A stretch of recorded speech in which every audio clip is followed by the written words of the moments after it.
Hello friends, अध्ययन गुरु के साथ मैं त्रिपाठी फिर एक बार आपके सामने।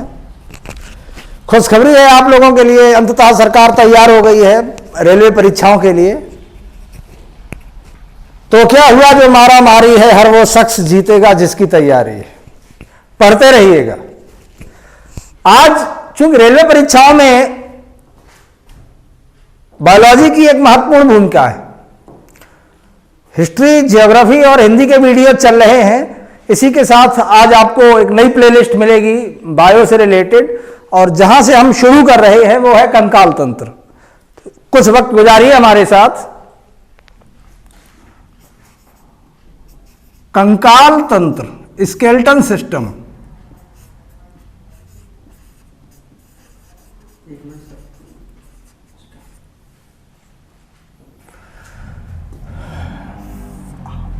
कुछ बातें पहले समझ लें। हड्डी को कहते हैं अस्थि, और इनका अध्ययन ऑस्टियोलॉजी, कतई दुष्कर नहीं है इसे याद करना। लॉजी लोगस शब्द से बना है, लोगस शब्द से लॉजी बना हुआ है, और ऑस्टियो अस्थियां कहेंगे तो ऑस्टियो जैसा ही प्रतीत होता है। ऑस्टियोलॉजी, अस्थियोलॉजी, हड्डियों का अध्ययन ऑस्टियोलॉजी के अंतर्गत करते हैं। तो जब हम बात करेंगे कंकाल तंत्र की, तो सबसे पहले यह जानना आवश्यक हो जाता है कि कंकाल है क्या। हम मकान बनाते हैं, प्लास्टर करते हैं, ईंट लगाते हैं, लेकिन आपने देखा होगा ड्यूरिंग द कंस्ट्रक्शन हम पहले बीम और पिलर खड़े करते हैं। उसी प्रकार से ये एक मकान है, इसके भी अपने बीम्स और पिलर्स हैं। हड्डियों का एक ढांचा है, उसके कुछ निश्चित कार्य भी हैं। क्या क्या कार्य हो सकते हैं उसके हड्डियों के, तो उनको देखते हुए हम लोग आगे बढ़ेंगे। कंकाल दो प्रकार का होता है, एक बाह्य कंकाल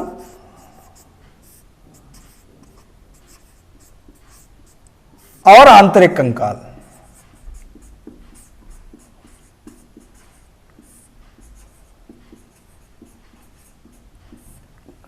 बाह्य कंकाल से क्या तात्पर्य है? ये जो भी भ्रूण होता है उसके एक्टोडर्म या मीसोडर्म से उत्पन्न होता है, और आंतरिक कंकाल मीसोडर्म से उत्पन्न होता है। भ्रूण में सबसे ऊपरी, एक्टो का मतलब होता है ऊपरी, डर्म का मतलब होता है त्वचा। एक्टो ऊपरी, बाह्य, और डर्म त्वचा। Ectoderm, mesoderm, endoderm. तो जो बाह्य कंकाल होता है वो एक्टोडर्म से हो सकता है, मीसोडर्म से हो सकता है, लेकिन आंतरिक कंकाल केवल मीसोडर्म से ही उत्पत्ति होती है। बाह्य कंकाल में क्या आ सकता है? पक्षियों के फीदर, जो उनके पंख होते हैं, पिच, मछली के शल्क, ये भी बाह्य कंकाल है। कछुआ, उसका जो बाह्य कवच होता है वो भी बाह्य कंकाल के अंतर्गत आता है, और जो मनुष्य के बाल हैं ये भी बाह्य कंकाल के अंतर्गत आते हैं, ये मृत होते हैं। आंतरिक कंकाल, इस पे हम लोग अभी लंबी चर्चा करने जा ही रहे हैं। यहां पे परीक्षा के दृष्टिकोण से एक प्रश्न बनता है, जो उभयचर एम्फीबियन है, जो उभयचर वर्ग है, वहां पर बाह्य कंकाल की अनुपस्थिति पाई जाती है, बाह्य कंकाल नहीं होता है।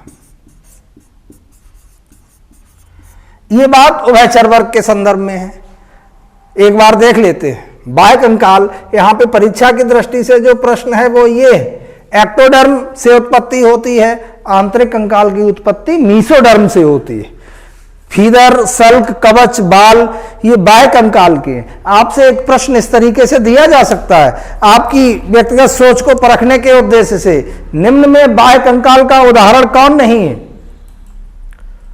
इनमें से कोई 3 दे दिए जाएंगे, एक आंतरिक कंकाल का दे दिया जाएगा। तो ये आपको ध्यान रखना है। अभी हमने लोग उभयचर वर्ग, एक प्रश्न यहाँ पे ये थोड़ा महत्वपूर्ण है, इसको आप मेंशन रखेंगे। जो भी एम्फीबियन है, उभयचर वर्ग है, इसमें बाह्य कंकाल नहीं होता है, इस बात को भी हम लोग याद रखेंगे। आंतरिक कंकाल की उत्पत्ति मीसोडर्म से होती है। डर्म शब्द का शाब्दिक अर्थ है त्वचा। हड्डियों का अध्ययन ऑस्टियोलॉजी के अंतर्गत करते हैं, ये बात हमें स्पष्ट रहनी चाहिए। आंतरिक कंकाल की बात करेंगे तो जब ये सारी बातें कर रहे हैं, उससे पहले हम ये देखना भी जरूरी है। 2 प्रश्न हैं यहाँ से, चूंकि वो जुड़े हुए हैं इसलिए हम उनकी चर्चा किए ले रहे हैं, वो इस विषय से संबंधित नहीं है। यहाँ पे एक तो भ्रूण अमनियाटिक द्रव में तैरता है। भ्रूण जो तैरता है वो अमनियाटिक द्रव में तैरता है। वन लाइनर के तौर पे ये प्रश्न आपसे पूछा जा सकता है, भ्रूण कहाँ तैरता है? अमनियाटिक द्रव में। और दूसरा ये प्लेसेंटा, भ्रूण अपना पोषण कहाँ से प्राप्त करता है? प्लेसेंटा से पोषण प्राप्त करता है। जब हम आपको पाचन पोषण पढ़ाएंगे तो ये बात सिरे से लेके खड़े होंगे, ठीक है। आंतरिक कंकाल की चर्चा करने से पहले एक और छोटी सी बात, कंकाल तंत्र का कार्य क्या है? कार्य क्या है? एक तो ढांचा प्रदान करना। ये प्रश्न हम इसलिए खड़ा किए ले रहे हैं कि कहीं पे हमने इनका जिक्र देखा हुआ था। कंकाल तंत्र का कार्य क्या है? नंबर 1 ढांचा प्रदान करना, दूसरा प्रचलन। प्रचलन, लोकोमोशन, प्रचलन प्रदान करना। एक और बात होती है, इनमें Ca, कैल्शियम और मैग्नीशियम का संचय होता है। तो जब भी आवश्यकता पड़ती है तो कैल्शियम और मैग्नीशियम उपलब्ध करा देता है हमारा कंकाल तंत्र। किसको?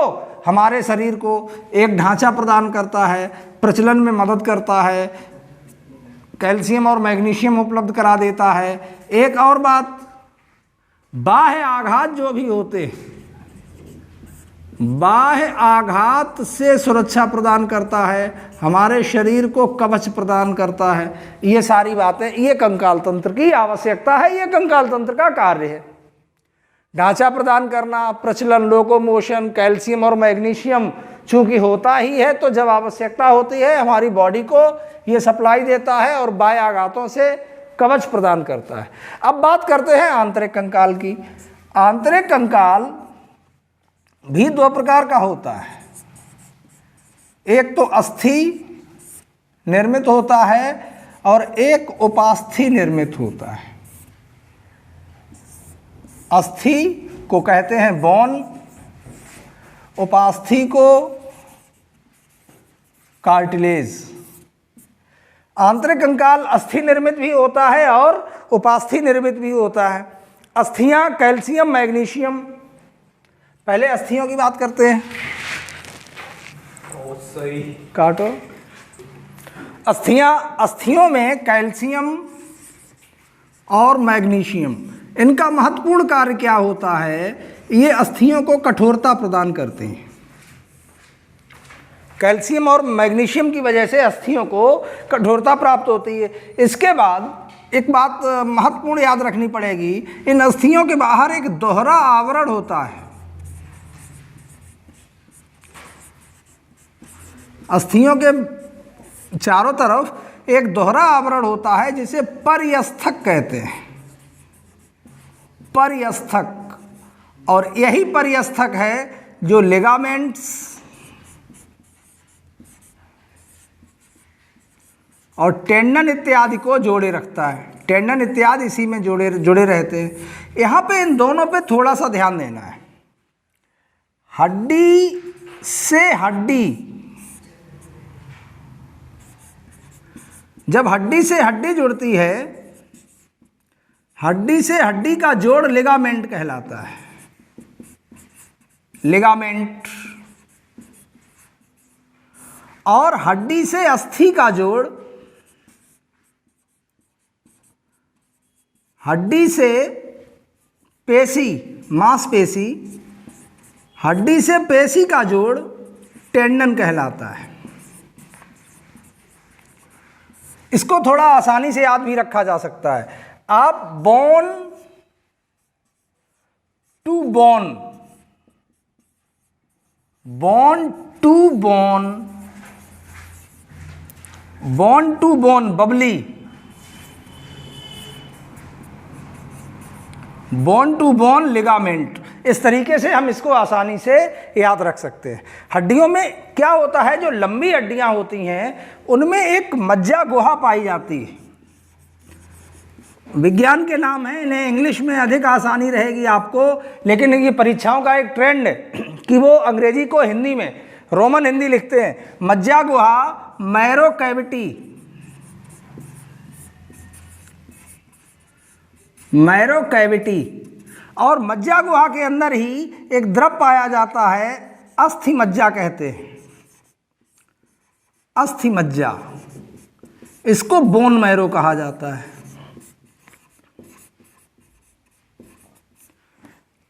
अस्थि मज्जा, अस्थि मज्जा आपने ये प्रश्न पढ़ा हुआ होगा।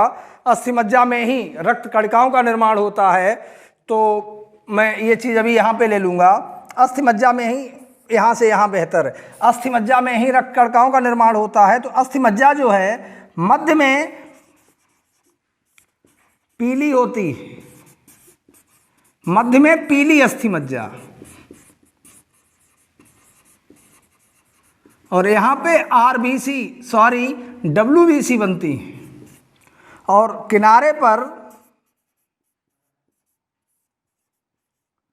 लाल अस्थि मज्जा,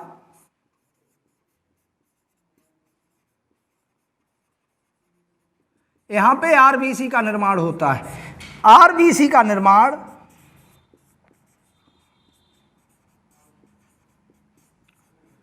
कशेरुकी प्राणियों में ही होता है। एक और अपवाद जैसा प्रश्न है, ऊंट या लामा की आरबीसी में केंद्रक पाया जाता है। जब भी रक्त पढ़ाएंगे तो इस पे पुनः चर्चा होगी। अभी हम इसको केवल मेंशन किए दे रहे हैं, जो प्रश्न है, जो महत्वपूर्ण प्रश्न है, वो बहुत बार आपके सामने आएंगे तो ज़्यादा बेहतर होगा। आप यहाँ तक हम लोग देख चुके थे बाह्य कंकाल, आंतरिक कंकाल, इसके बाद कंकाल के कार्य, ढांचा प्रदान करना, प्रचलन, लोकोमोशन, कैल्शियम, इसमें फास्फोरस भी होता है जो कि हड्डियों को चमक प्रदान करता है, बाह्य आघात से बचाता है, और यहाँ पे अस्थि मज्जा में वसा एकत्रण का कार्य भी होता है। ये भी एक महत्वपूर्ण बिंदु है। प्रश्न हमने देखा है, पुलिस के किसी एग्जाम में आया हुआ था, निम्न में से कंकाल तंत्र का कार्य नहीं है, तो इनमें से कोई भी एक कार्य मिस कर देंगे और आपसे पूछ लिया जाएगा। एक बार हम लोग रिकैप लेते हैं। अस्थि, कैल्शियम और मैग्नीशियम क्या करती हैं? हड्डियों को कठोरता प्रदान करती हैं। जो दोहरा आवरण पाया जाता है उसको परिअस्थक के नाम से जानते हैं, और परिअस्थक से ही लिगामेंट्स, टेंडन इत्यादि जोड़ बनाते हैं। हड्डी से हड्डी का जोड़, bone to bone, bone to bone, इसको क्या कहते हैं? लिगामेंट कहते हैं। दूसरा आपको स्वतः याद रहेगा, हड्डी से मांसपेशी का जोड़ टेंडन कहलाता है। मज्जा गुहा, मैरो कैविटी, इसी के अंदर अस्थि मज्जा पाई जाती है। और यहाँ पे ये दोनों प्रश्न, ये किसी सेट में अभी लास्ट ईयर एग्जाम था समीक्षा अधिकारी का, उसमें यह प्रश्न था, लाल अस्थि मज्जा का निर्माण कहाँ होता है? तो आरबीसी का निर्माण कहाँ होता है? तो अस्थि मज्जा तो क्लियर होता है, लेकिन यहाँ पे याद रखना पड़ेगा लाल अस्थि मज्जा, और ये किनारे पर पाई जाती है। मध्य में पीली अस्थि मज्जा पाई जाती है, वहाँ पे डब्ल्यूबीसी का निर्माण होता है। आरबीसी का निर्माण कशेरुकी प्राणियों में होता है, और ऊंट और लामा की आरबीसी में केंद्रक पाया जाता है। ये बात हम लोग कर रहे थे केवल अभी अस्थियों के बारे में। अस्थियां भी दो प्रकार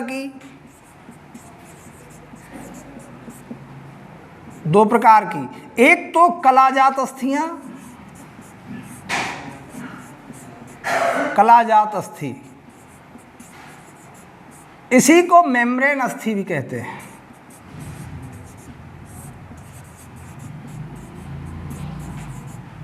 और दूसरी उपास्थि, उपास्थि अस्थि।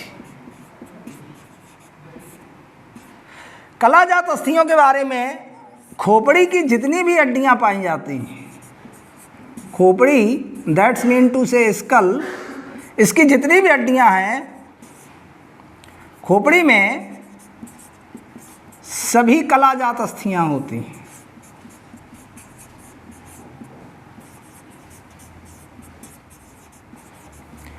खोपड़ी में सभी कलाजात अस्थियां होती हैं। खोपड़ी की अस्थियां, ये प्रश्न आपसे सीधा सीधा पूछ लिया जाएगा कि खोपड़ी में जो अस्थियां होती हैं वो किस प्रकार की होती हैं, वो कलाजात अस्थियां होती हैं। उपास्थ अस्थि, इनके बारे में एक महत्वपूर्ण बात होती है, ये भ्रूण के उपास्थि, भ्रूण के उपास्थि को नष्ट करके बनती हैं। भ्रूण के उपास्थि के स्थान पर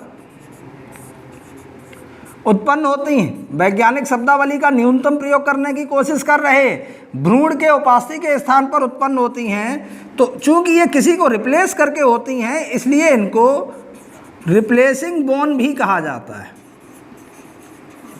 रिप्लेसिंग बोन, जो उपास्थि अस्थि होती है इसी को रिप्लेसिंग बोन भी कह देते हैं। कलाजात अस्थि, इससे खोपड़ी की हड्डियों का निर्माण होता है। रिप्लेसिंग बोन के एग्जाम्पल्स जो भी हमारी रीढ़ की हड्डियां होती हैं और जो पैर की हड्डियां होती हैं वो रिप्लेसिंग बोन्स का ही उदाहरण है, वो उपास्थि अस्थि का उदाहरण होती हैं। अब हम बात करेंगे उपास्थि के संदर्भ में। उपास्थि, उपास्थि कार्टिलेज, इंग्लिश में कार्टिलेज बोलते हैं। उपास्थि क्या है? अस्थि और उपास्थि से मिलकर ही हमारे शरीर का निर्माण होता है। इसका जो मैट्रिक्स होता है उपास्थि का, मैट्रिक्स अपेक्षाकृत कठोर होता है और इसके मैट्रिक्स में खाली स्थान पर, मैट्रिक्स में खाली स्थान पर एक संरचना पाई जाती है जिसको लैकुनी कहते हैं। लैकुनी, मैट्रिक्स में खाली स्थान पर थैले जैसी एक संरचना है जिसको लैकुनी के नाम से जानते हैं। और लैकुनी के अंदर जो कोशिकाएं पाई जाती हैं, जीवित कोशिकाएं, लैकुनी के अंदर जीवित कोशिकाएं पाई जाती हैं, उनको कॉन्ड्रियोसाइट्स, कॉन्ड्रियोसाइट्स के नाम से जानते हैं।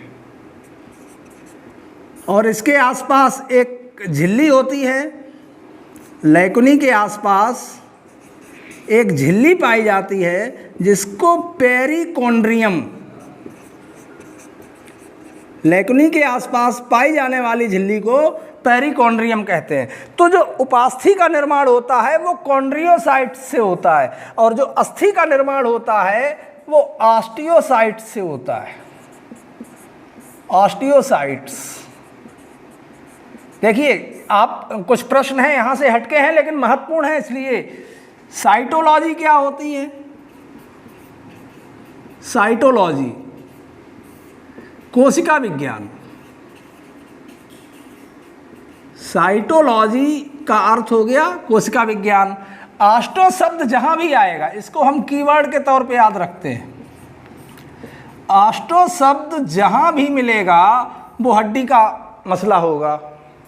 कहाँ कहाँ मिलता है? एक तो यही मिला था ऑस्टियोलॉजी, हड्डियों का अध्ययन। एक विटामिन डी, विटामिन डी से कुछ रोग होते हैं, रिकेट्स होता है, ऑस्टोमलेशिया,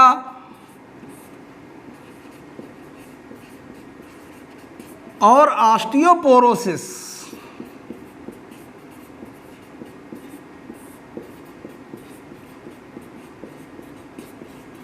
चूंकि हड्डी से ही जुड़ा हुआ है, विटामिन डी जैसा कि हम जानते ही हैं ये हमारे शरीर के अंदर कोलेस्ट्रॉल और जो यूवी रेज है वो मिलके इसका कंस्ट्रक्शन करते हैं, इस पे बात नहीं। रिकेट्स किस में होता है? रिकेट्स होता है बच्चों में।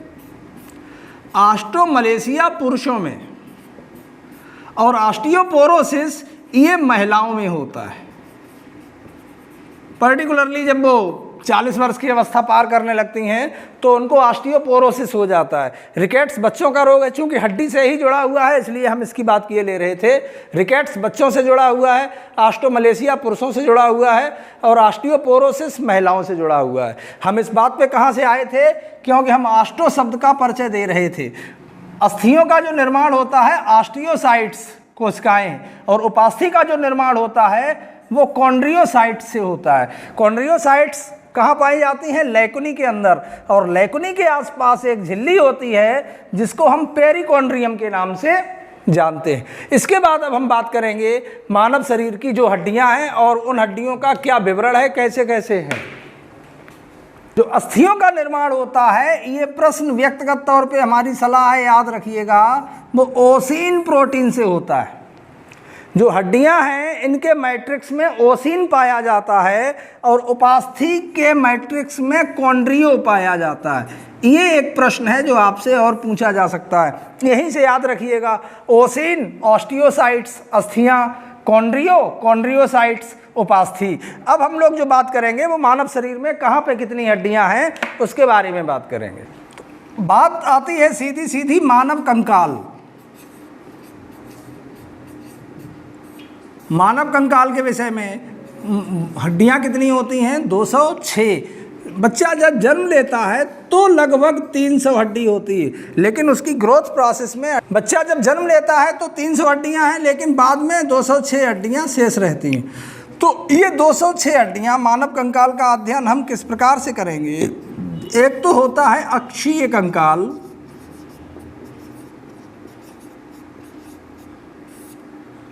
और दूसरा होता है उपाक्षीय कंकाल।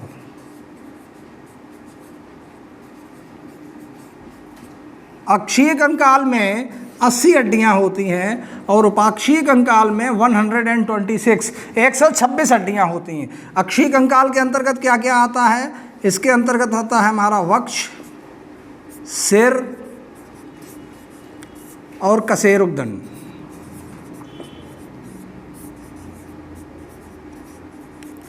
उपाक्षीय कंकाल के अंतर्गत क्या क्या आता है?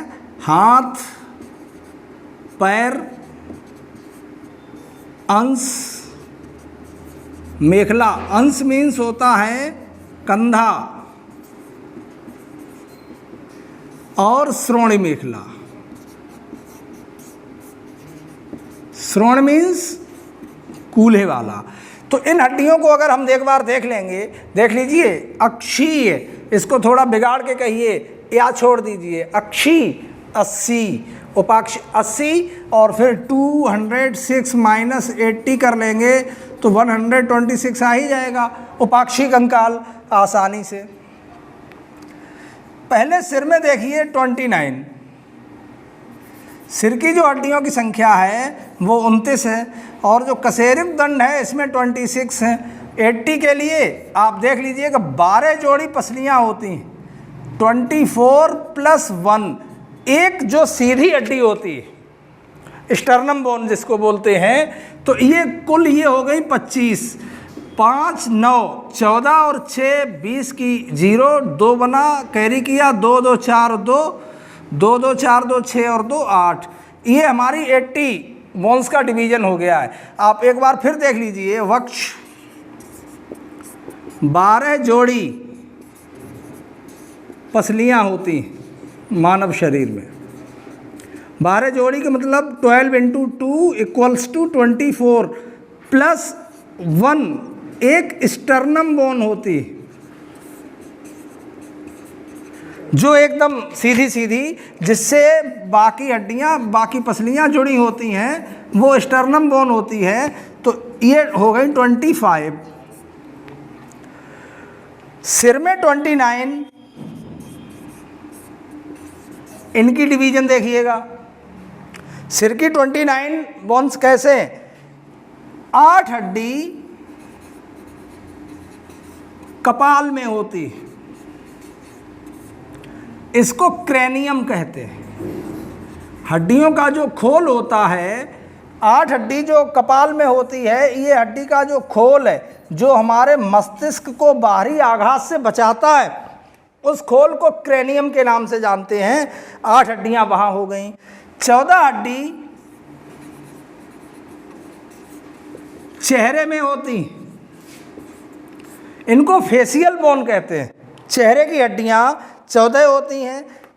6 हड्डी, 6 मीन टू से 3 इंटू 2, एक कान में 3, 6 हड्डियां कान में होती हैं। और इस प्रकार से ये 14, 8, 22 से 28, एक हड्डी, इसका नाम विशेष रूप से याद रखेंगे, यहाँ तक दिख रहा है, एक हड्डी विशेष रूप से याद रखेंगे, इसको हाइड हड्डी बोलते हैं। हाइड, ये यहाँ पे पाई जाती है, इधर इसका उपस्थिति हाइड की यहाँ पे होती है। तो ये 28 और 1 29, टोटल हड्डियों की संख्या हो जाती है 29। ये कहाँ पाई जाती? सर में। हमारे पास एक डिवीज़न आ चुका है, हम देख रहे हैं हमारे वक्ष में 25 हड्डियाँ होती हैं, 12 जोड़ी पसलियाँ या 24 हड्डियाँ और 1 स्टर्नम बोन। सिर में 29 हड्डी होती है, जिसमें से 8 हड्डियों का खोल होता है, जिसमें हमारा मस्तिष्क सुरक्षित रहता है। इस खोल को किस नाम से जानते हैं? क्रेनियम। और 14 हड्डी हमारी होती है फेशियल बोन, हमारे चेहरे में होती है। 6 हड्डियाँ कान में और 29 हड्डियाँ वो सारी एक हड्डी होती है जिसका नाम है हाइड, जो कि यहाँ कंठिका हड्डी के रूप में जानी जाती है। अब हम बात करेंगे हाथ पैर। हाथ की संख्या 2, प्रत्येक हाथ में पाई जाने वाली हड्डियों की संख्या 30। 60 हड्डियां हाथ में होती हैं। और इसी प्रकार से हाथ का मतलब ये अग्रपाद, अग्रपाद, पैर का मतलब पश्चपाद। 60 हड्डियां ही पश्चपाद में पाई जाती हैं। कंधा, कोई भी व्यक्ति मर जाता है तो उसको 4 कंधे की ज़रूरत पड़ती है। ये ज़्यादा उंगलियां हो गई, 4 कंधे की ज़रूरत पड़ती है। तो इसीलिए कंधों में पाई जाने वाली कुल हड्डियां 4। और श्रोणी मेखला, कूल्हा, इट्स लिटिल फनी, जब भी हम किसी को लात मार के भगाते हैं तो यही कहते हैं, इसको 2 लात। समझ रहे हैं आप? यहाँ पे 2 हड्डियाँ पाई जाती हैं, आप इनका टोटल कर लीजिएगा 126। तो ये इस प्रकार से हमने देखा 80 हड्डियाँ हमारी अच्छी कंकाल में पाई जाती हैं और 126 हड्डियाँ उपाक्षी कंकाल में पाई जाती हैं। 126 हड्डियाँ जो उपाक्षी कंकाल में, इनका डिवीजन है 30-30, 60 और 60 पैरों की 120। 4 हड्डियाँ हमारे कंधों में हो गई 124 और 2 कूल्हे में 126। और जो ये अच्छी कंकाल की 80 हड्डियाँ हैं 29, यहाँ तक 25, 12 जोड़ी पसलियाँ और 1 स्टर्नम बोन, 25 ये और 26 हमारे कशेरुक दंड में। 80 हड्डियाँ ये हो जाती हैं। अब हम जो बात करेंगे कुछ विशेष हड्डियों की, जो परीक्षा में सीधी पूछ दी जाती हैं कि ये हड्डी कहाँ पाई जाती है। तो मैं कोशिश कर रहा हूँ कुछ हड्डियाँ आप तक पहुँचाने की। हड्डियाँ मीन्स हड्डियों के नाम आप तक पहुँचाने की। देखिए, बात करते हैं, कान का पहले निपटा लेते हैं। प्रत्येक कान में 3 हड्डी पाई जाती है, टोटल 6 हड्डी पाई जाती है। इनके नाम है मैलकस, इनकस और स्टेप्स। मैलकस, इनकस और स्टेप्स। इसमें स्टेप्स आप लोगों ने बहुत बार सुनी है, ये सबसे छोटी हड्डी है। स्टेप्स सबसे छोटी हड्डी है। अगर आपसे पूछा जाए मैलकस हड्डी कहाँ पाई जाती है तो कान में पाई जाती है। स्टेप्स हड्डी कहाँ पाई जाती है तो भी कान में पाई जाती है। और कहाँ पाई जाती है कान में? ये मध्य कर्ण में पाई जाती है। चलिए आपको दिखाते हैं कि हमारे जीवन में विज्ञान किस प्रकार से घुला हुआ है। हमसे जब भी प्रायः कोई गलती हो जाती है तो हम कहते हैं हमारा कान पकड़ लीजिएगा। क्यों? क्योंकि हम जानते हैं हमारे कान में सबसे छोटी हड्डी है। तो अपनी कोई छोटी सी चीज़ पकड़ा दी, कान पकड़ लीजिएगा। लेकिन जब भी हम कहीं लड़ने जाते हैं, अपनी ताकत का प्रदर्शन करते हैं, तो फिर हम अपनी जंघा ठोंकते हैं, ताल देते हैं। क्यों देते हैं? क्योंकि जंघा में पाई जाने वाली फीमर, जंघा में जो फीमर हड्डी पाई जाती है वो सबसे लंबी हड्डी है। आप भी लड़ने के लिए जब लाठी निकालेंगे तो सबसे बढ़िया मजबूत लंबी लाठी निकालते हैं। तो हम लोग भी जब किसी को ताल देते हैं, चुनौती देते हैं, whenever we are going to challenge someone, तो हम अपनी फीमर ठोक के कहते हैं आ जाओ, अगर तुमने ये किया हो, वो किया हो, फलानी चीज़ पी हो, ढिकानी चीज़ रहने दी हो। जंघा में फीमर सबसे लंबी हड्डी। और जब हम धमकियां देते हैं किसी को तो उसको ये बताते हैं कि तुम्हारी मजबूत से मजबूत चीज़ भी हमारे लिए ज़्यादा मायने नहीं रखती। तो सबसे मजबूत हड्डी की जब बात करेंगे, मानव शरीर में सबसे मजबूत हड्डी तो वो जबड़े की हड्डी। मानव शरीर में सबसे मजबूत हड्डी जबड़े की पाई जाती है। इसीलिए कहते हैं कि अभी मार के हम तुम्हारा जबड़ा तोड़ देंगे। याद रखिएगा, यहाँ पे आप कंफ्यूज हो सकते हैं, ये केवल हड्डी की बात हो रही है। जब सबसे मजबूत पदार्थ की बात आए, सबसे कठोर पदार्थ, जब ये पूछा जाए कि मानव शरीर में सबसे कठोर पदार्थ क्या है, तब हम एनिमल का नाम लेंगे। ये कहाँ? दांत पर एनिमल की एक परत चढ़ी होती है, लेकिन ये हड्डी में नहीं आता है। एनिमल की परत जो कि हमारे दांत पर चढ़ी हुई होती है, ये सर्वाधिक कठोर पदार्थ है। एक और शब्द ऐसा ही है मिलता जुलता, हमारी त्वचा का रंग। ये प्रश्न यहाँ से नहीं है, लेकिन आप कंफ्यूज होते हैं कभी कभी। त्वचा का रंग जिस पदार्थ पर निर्भर करता है, उस पदार्थ का नाम है मेलनिन। जितना मेलनिन अधिक होगा, रंग उतना डार्क होगा। भूमध्य रेखा पर मेलनिन अधिक मात्रा में पाया जाता है व्यक्ति के शरीर में। कारण क्या होता है? ये सन से आपको प्रोटेक्ट करता है मेलनिन। तो मेलनिन की मात्रा जितनी अधिक होगी, रंग उतना दबा हुआ होगा। तो जो काले रंग के लोग होते हैं, उन्हें इन्फीरियर फील करने की ज़रूरत नहीं है। उनकी प्रोटेक्शन पावर ज़्यादा होती है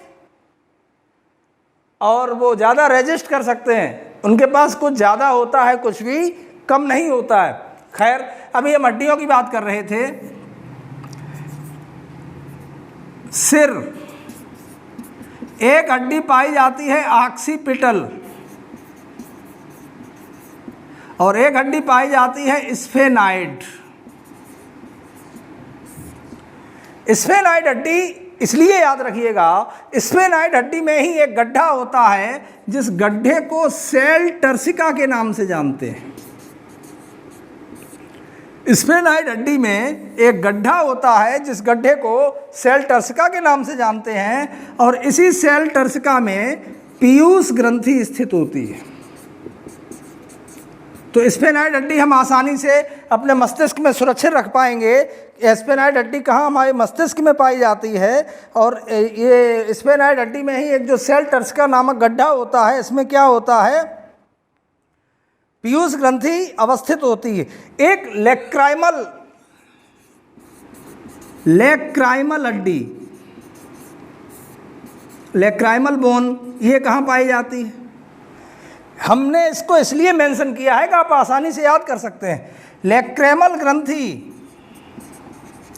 लेक्रेमल ग्लैंड, लेक्रेमल ग्रंथि कहाँ पाई जाती है? आँख में पाई जाती है। आंसू का स्राव यहीं से होता है। तो इस आधार पे हम आसानी से याद कर लेंगे। लेक्राइमल बोन ये क्या है? ये हमारी फेशियल बोन है, ये हमारे चेहरे पे पाई जाती है। एक हड्डी की बात हम करेंगे, स्टर्नम की बात बहुत देर से कर रहे थे। स्टर्नम को लेके हमें नहीं लगता कि और ज़्यादा बात करनी है। स्कैपुला,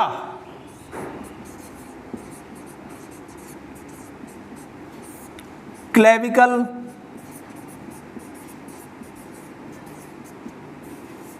स्कैपुला और क्लेविकल, ये दोनों हड्डियां हमारे कंधे में, एक स्कैपुला एक क्लेविकल, एक स्कैपुला एक क्लेविकल, तो 2x2।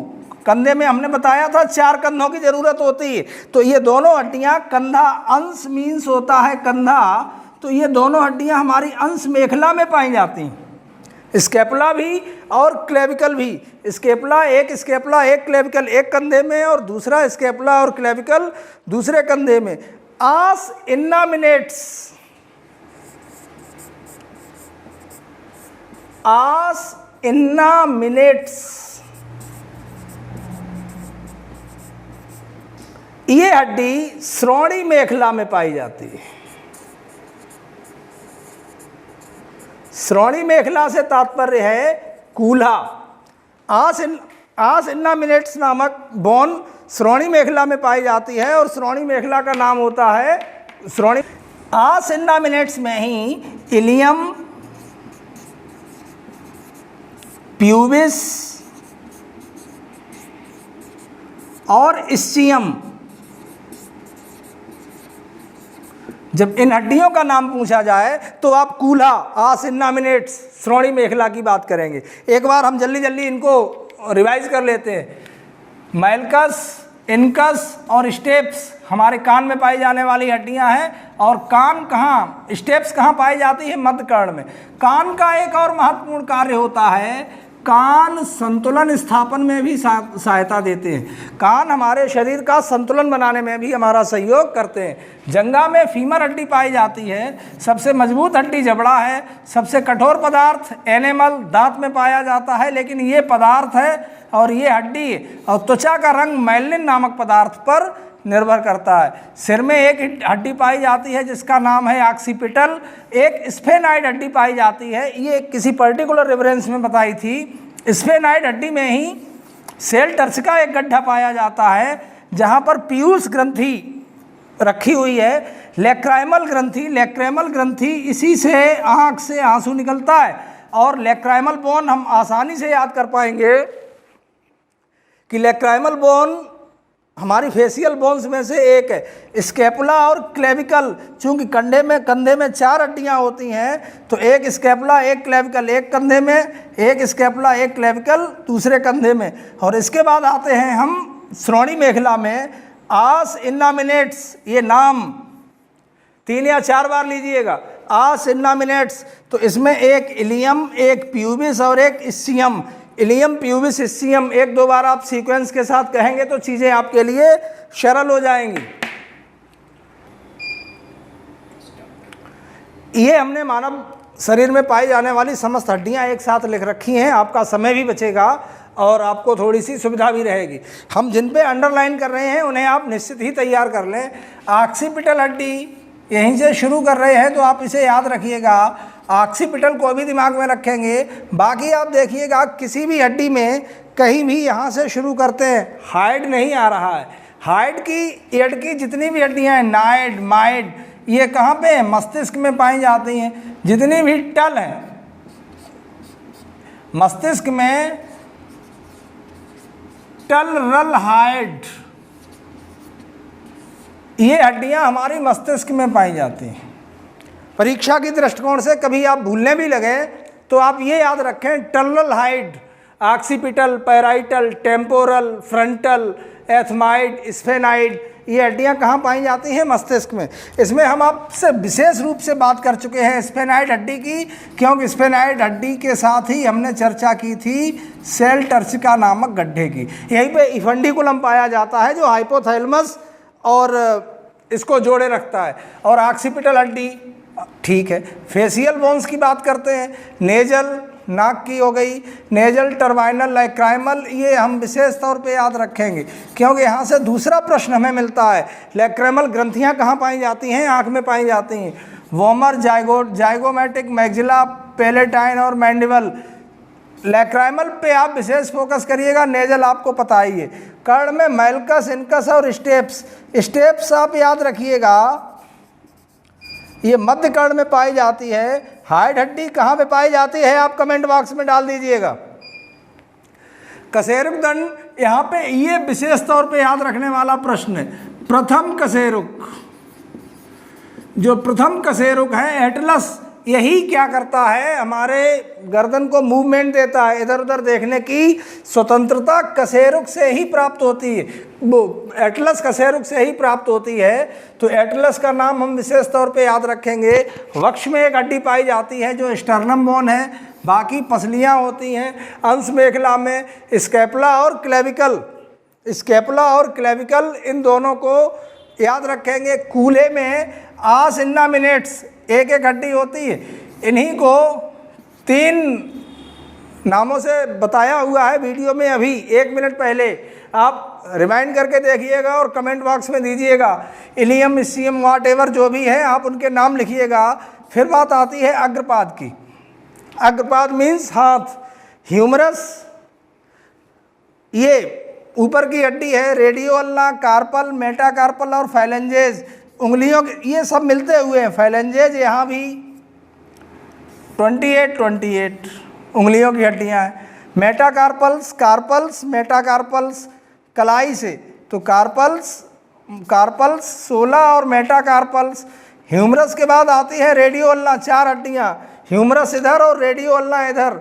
जो यहाँ पे ह्यूमरस है वही यहाँ पे फीमर है, जो यहाँ पे रेडियो अल्ना है वो यहाँ पे टिबिया और फेबुला है।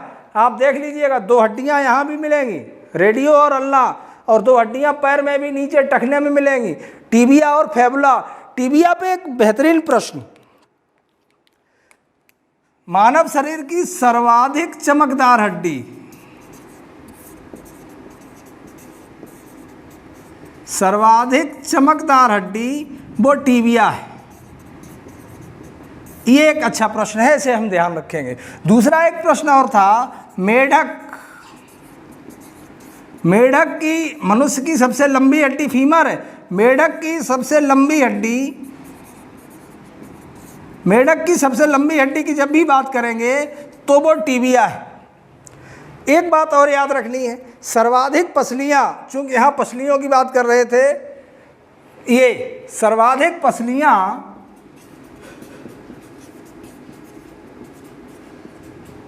सर्प में पाई जाती हैं। ये एक प्रश्न है जो किसी परीक्षा में पूछा गया है। सर्वाधिक